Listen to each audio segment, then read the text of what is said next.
A World Without Pain, the revolutionary invention of anesthesia. Throughout this documentary, I will prove my thesis. The invention of anesthesia on October 16, 1846, by William T.G. Morton, revolutionized medicine, creating a whole new field of medicine called anesthesiology. However, it was met with some skepticism, but eventually led to a plethora of reforms like more complex, safer forms of anesthesia, thus providing a safer and painless way to perform surgery. Before the invention of ether as an anesthetic agent, there were many other techniques to try to alleviate the pain of surgery, but none of them were very dependable and safe. Ancient Egyptian carvings dated back to 2500 BC show them using pressure on a patient's arm or leg as a form of local anesthesia, like the way that if you put pressure on your limbs, they fall asleep. Peruvian Incas would also produce anesthesia by chewing cocoa leaves while letting the saliva fall on the wound to help alleviate the pain while performing surgery in the mid-16th century. However, most of this story happens in the 1800s, when, at the time in America, surgery was performed only if it was needed to save a life. Patients would be blindfolded and held down by 4 or more dressers, while the patient was cut open and fully sensitive to the pain of the surgery. Speed was very important, and because of this, the surgeries would have to be very simple, as complicated surgeries took a very long time, and patients could even die of pain. This changed in 1844, when Horace Wells, a dentist from Hartford, Connecticut, noticed how nitrous oxide made a man feel no pain from an injury while under the effects of the gas.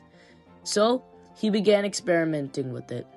First, he arranged to have his own wisdom tooth taken out, a normally very painful surgery. However, just before the surgery, he inhaled a bag full of nitrous oxide. His former student John Riggs later recalled, Wells took the bag in his lap, held the tube to his mouth, and inhaled till insensibility relaxed the muscles of his arm. His hands fell on his breast.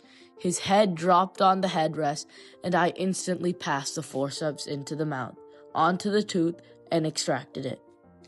After the surgery, Wells confirmed that he had felt no pain and did a few more experiments on patients before January 1845, when his former partner, William T.G. Morton, introduced him to John Collins Warren, the head of the surgery department of Massachusetts General Hospital.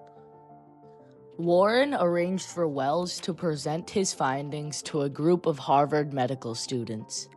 On the day of the presentation, Wells had one of Warren's students inhale nitrous oxide and have his tooth removed. Everything was going well at first, as he seemed to feel nothing. But a few minutes after starting, he started groaning, and the crowd turned on Wells and denounced him as a humbug. After seeing his former partner fail in his demonstration less than a year ago, William T.G. Morton knew that continuing to experiment with nitrous oxide would not help in his quest to defeat pain. So, he thought back to a lecture he had taken a year earlier at Harvard on how sulfuric ether could make a person unconscious and decided to pursue it. He would buy bottles of it from his chemist and began observing the impact of inhaling its flames on himself and on many pets, and he found that it made them unconscious and also immune to pain. When he was eventually satisfied with his experiments, he would use ether on his dental clients. He would also importantly create a match to control the amount of ether that was inhaled, unlike Wells. This made it much more reliable, and he arranged once more with John Collins Warren to show his findings to a group of skeptical students and doctors. Finally, on the day of October 16, 1846, William T.G. Morton administered ether to patient Glenn Abbott as John Warren removed the tumor on the side of his neck. As the surgery went on, Abbott stayed completely unconscious and seemed to feel no pain. Finally, the surgery ended and Abbott woke up feeling absolutely no pain. And Morton dramatically proclaimed, "Gentlemen, this is no humbug." This was the first ever successful public demonstration of anesthesia. However, Crawford Long, a practitioner from rural Georgia, claimed to have used ether on a patient as early as March 30th, 1842, but he never published his findings, and he also did not have a way of regulating the amount of ether inhaled like Morton. After a major discovery like this, most people were optimistic about the idea of surgery without pain.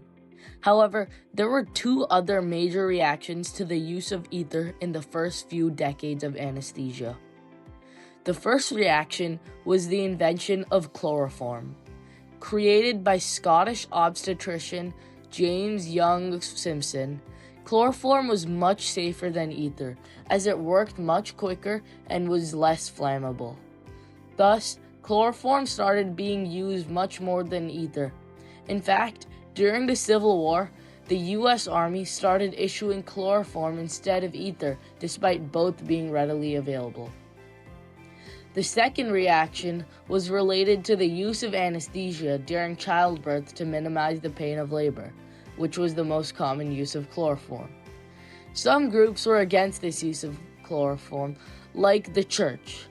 The Calvinist Church of Scotland opposed this use by saying that God had punished the descendants of Eve by making childbirth cause pain.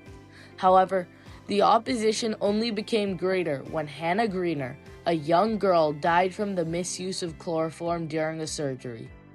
However, this opposition all but went away after Queen Victoria decided to use chloroform during the birth of Prince Leopold and raved about it, making it much more common and acceptable. To take us through the further advancements and reforms in anesthesia, I interviewed Dr. Anjali Alapalli, Associate Professor of Anesthesiology at St. John's Medical College. My first question was, what have the different types of anesthetic agents been since ether, chloroform, and nitrous oxide? Anesthesia has revolutionized surgery, and we've come a long way since ether and chloroform. The only agent that has been used since the 1800s and is still being used today is nitrous oxide, although possibly a little less because of its greenhouse effect. I think anesthesia now is safer than it's ever been. And the agents that we're using is isoflurane, sevoflurane, and desflurane. The ones before, which have been stopped, are methoxyflurane and enflurane, all because of kidney toxicity. My next question was, how many different types of machines have been used for anesthesia, and which ones have you used? Anesthesia machines are now called anesthesia workstations, and they are almost space age. You can not only monitor people during surgery, you can even predict any intraoperative event. You can even check the gas in the anesthetic gas in the lungs, like how much is present in the lungs. All of this has evolved slowly over time, and the from the first machines, which is the Boyle's machines, which is something I've used as well. But all the safety features that existed in the Boyle's machine, safety features are essential to make sure that the wrong gas is not delivered or the oxygen doesn't fail during surgery. And there are many others. All of those safety features from the Boyle's machine have just been upgraded, but actually remain the same from then till now, which is quite a remarkable feature. Overall, this documentary has shown that the invention of anesthesia completely changed medicine. Before anesthesia, surgeries had to be quick and simple so patients wouldn't die from pain or shock. After Morton invented anesthesia, however, surgeries could be more complicated and surgeons would not have to worry about the patient dying of pain or needing to go very fast. The invention also led to reactions like the invention of chloroform and the church going against it. Also, it led to newer anesthetic drugs like the fluorines and machines like the anesthetic workstations, creating a much more effective and safer way to deliver anesthesia.